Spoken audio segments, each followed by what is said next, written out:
欢迎收看频道 DH 娱乐新闻，订阅频道，不要错过当天最热门的新闻。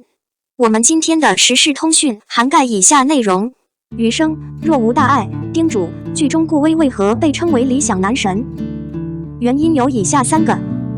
杨紫、肖战主演的《余生》不嫌麻烦，叮嘱改编自柏林瓦匠同名小说，讲述了一对截然不同的人的故事，从相遇、同事到珍惜，从不相见到相濡以沫，在各自成长的过程中，同样收获了精彩的浪漫故事。从外在来看，《余生》满足劝诫的剧版是都市情感剧的标配，吸睛的男主和女主，暖心的台词和交流，男女对决，有青春宠儿的女人，却自由恋爱。应该有一个监护人不同意的节目。然而，在精致的焦点下，时而发自内心，时而理性，时而直白，时而甜美的余生，善意提示同样有着更深远的寓意。今天要讨论的是余生若无大碍，劝勉剧中的顾威凭什么被称为理想男神？原因有以下3个。首先，顾威有着不凡的容貌，博士毕业的专家很难，可以选择在他的考试中闲逛。剥落皮肤层也很正常，例如脱发。学校派顾医生来增发是有目的的。大多数经验丰富的专家在我们看来并不过分华丽，他们的容貌也不过分出色。反正顾维的相貌一般都是绝美的，衣着更是尽显优雅、专注、有魅力，谁能不喜欢呢？其次，顾伟是一个常规有效的个体。毕业并获得博士学位，很早的时候马上就变成了医术上的少爷，人生可谓一帆风顺。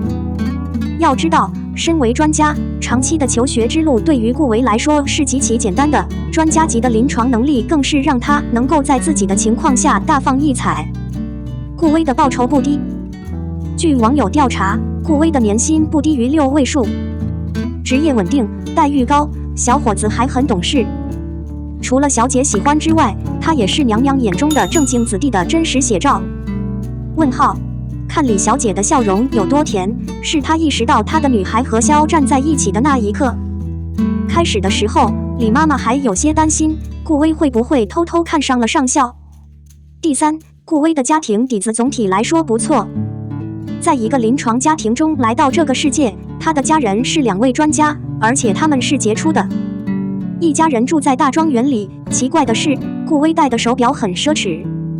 体面的家底难免有体面的家风，所以顾维精致而富有，三观极为笃定。特别是关于体验激情的部分是模型。虽然年轻人提倡及时行乐，但顾伟看重的是事情的结果，他对学校充满感激和珍惜。对此你有什么想说的？这是超过3个原因的情况。顾威，你说你高人一等，是不是你手中的心上人或配偶瞬间不香了？02，肖战成国产娱乐风向标，不止一次被做一流对标，粉丝一流的男。肖战。判断一个匠人是否出名的标准，一般就是对比和肖战。这只是肖战没有出现在大众视野时的草稿。看来要是没有肖战，谁也想不到这个匠人啊。而且肖战知道怎么去荣誉通道的场合，这种风水会不会随时满天飞？当匠人能和肖战坐在同一排的时候，说明匠人的资产已经腾飞，可以容忍与肖战并肩。他参演的节目众所周知，他个人也同样出名，他的后续资产很快就会公开。他就是下一个肖战，他要出名，他要打败肖战，成为下一个国产娱乐圈的顶尖高手。其实从2019年开始，肖战就以十足的风范走红，变成了头号摆设。再说到现在，肖战已经送走了无数个憋爆头饰。坦白说，媒体能不能出名，全凭天意。俗话说，小火靠褒奖，大火靠命运，厚积薄发靠一技。有时候，工匠成名的机会是如此美妙。比如肖战，一个普通人，4年变身顶级选手。也好比一个人身后有雄厚的资本，无数的资产涌入，却还不出名。在导流圈里，一个工匠能不能出名，出名到什么程度，怎么出名，从来没有一个明确的标准。而现在，这个标准似乎出现了，那就是肖战。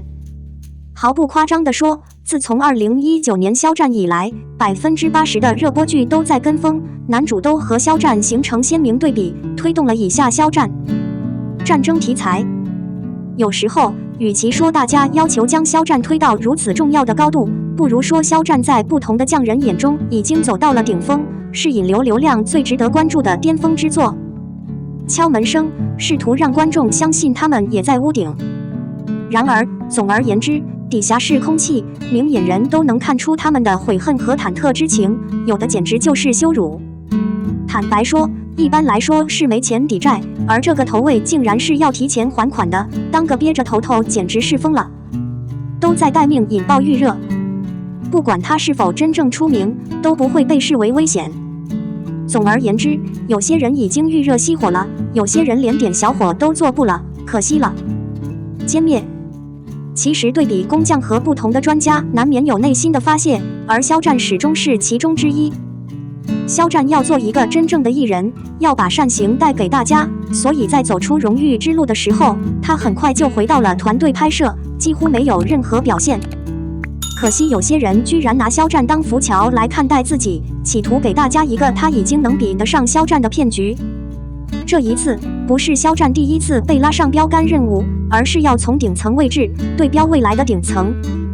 这不是持续时间，只要肖战真的有持续的高知名度和高流量，被拉出来进行对标。或许这不是肖战的难处，而是肖战粉丝的难处。跳楼联系瓷器，某些人不值得自己思考。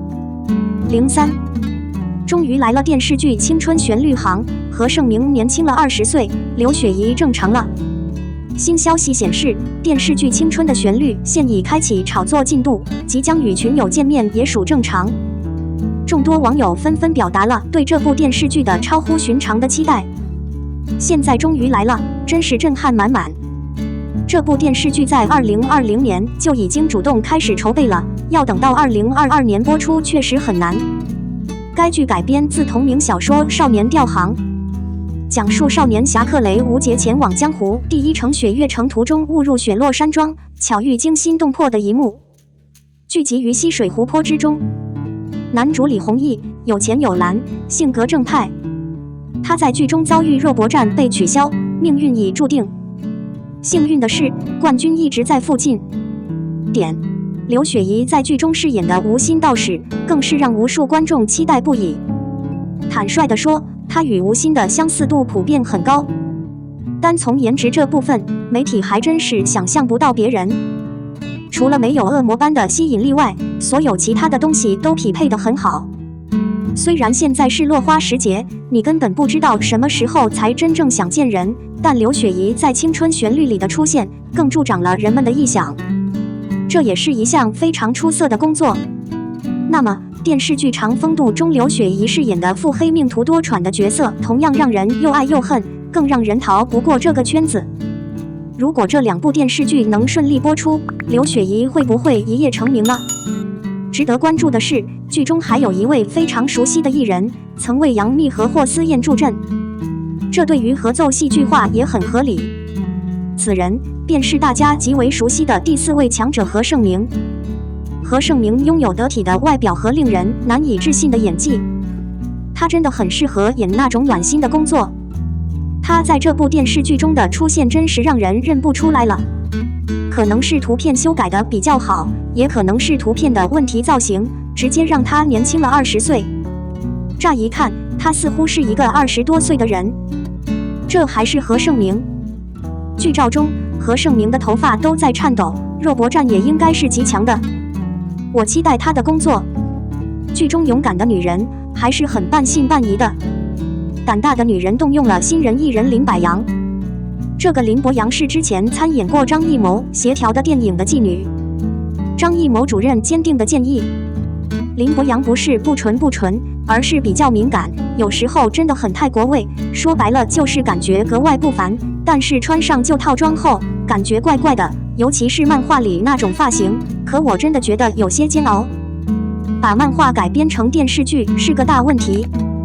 于波这次担任研究员一角，这颜值是不是很优秀？于波同样是一位魅力十足的男神。尽管他现在已经40多岁了，但他看起来确实很迷人。这样的模样实在是太显眼了。此外，戴燕妮、敖瑞鹏等天生的艺人也加入。很多人表示，漫画改编成电视剧基本不可能有那种感觉，但也有不少观众期待。大家大多认为这部剧的出现非常高的。等待不是没有尽头，孩子的旋律终于来了，你说你期待吗？我们的新闻部分文此结束，欢迎把你们的想法留在评论区，大家一起讨论一下。欢迎，也别忘了帮我点个赞加关注谢谢大家。